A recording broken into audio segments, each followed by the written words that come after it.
Sige po, thank you. Salamat po. Sarap. Sarap lalo yung yung sandwich ba yung sausage sandwich yung Hungarian. Hungarian. Thank you. Thank you po. Bye-bye. Bye.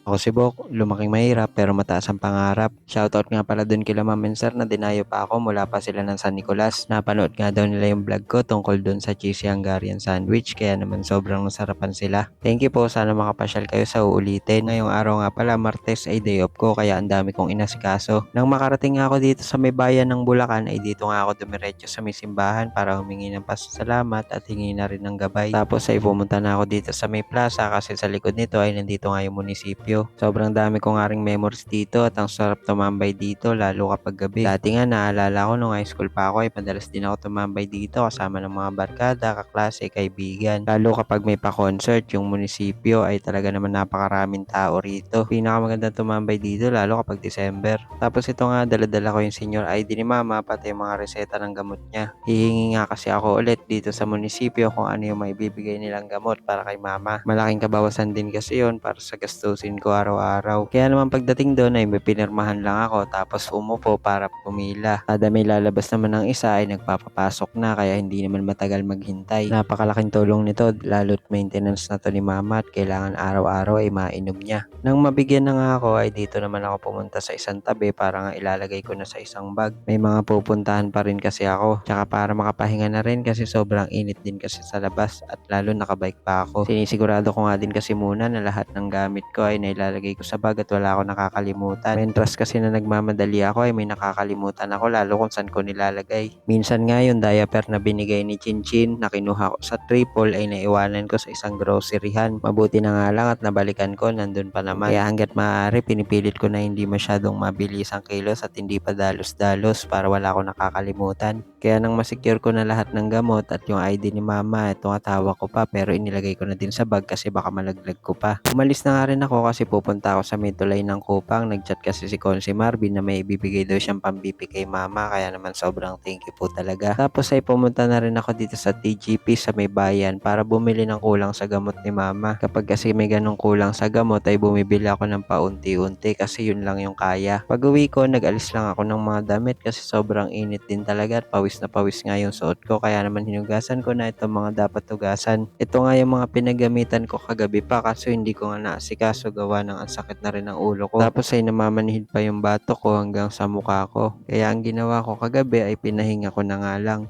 Tapos ito nga pala yung itsura ng bahay namin. Sobrang gulo din talaga. Kaya nga din ako nagde-day off ng Martes para nga ito maasikaso din yung bahay, malinisan, mahugasan yung dapat hugasan, tapos magligpit ng dapat tupiin, pati na din yung sa paghingi ng gamot kaya ako inasikaso. Kaya pasensya na nga pala kayo kung sobrang gulo talaga ng bahay at kwarto namin kasi hindi ko talaga maasikaso mag-isa to. At ito nga pagkakain ng tanghalian, inintindi ko naman itong basura para mailabas na. Dinadala kasi namin sa kanto para yung tagakuha ng basura ay hindi na mahirapan at hindi na papasok pa sa looban. Maglalaban na nga sana ako kaso ito naman namamanhid na naman yung bato ko hanggang sa mukha ko kaya naman humiga muna ako. Hindi ko na nga kasi pinipilit pang kumilos kapag ganitong may nararamdaman na ako at pinapahinga ko na agad kasi mahirap na. Baka mamaya ay pati ako ay madali pa, magkasakit, ma-hospital tapos maging dalawa pa kami ni mama. Nang makatulog nga ako ng mahigit 2 oras din ay binalikan ko na nga itong mga gagawin ko pa. Kinuha ko nga yung mga sampay dito sa gitna kasi nga maglalaba ako ng panibago. Bali ganito nga pala yung routine ko araw-araw. Minsan nga isinasabay ko na lang yung paglalaba habang nagtitinda. Tapos yung mga kinuha ko ng damit ay nakita akong tinutupi ni mama at sobrang naawa nga ako sa kanya. Kasi ramdam ko na gustong gusto niya na talaga makakilos kagaya ng mga dati niyang ginagawa. Napakamot na nga lang ako sa ulo kasi sabi niya ang dami daw pala. Tapos kinuha ko na nga yung natitirang benta ko dito.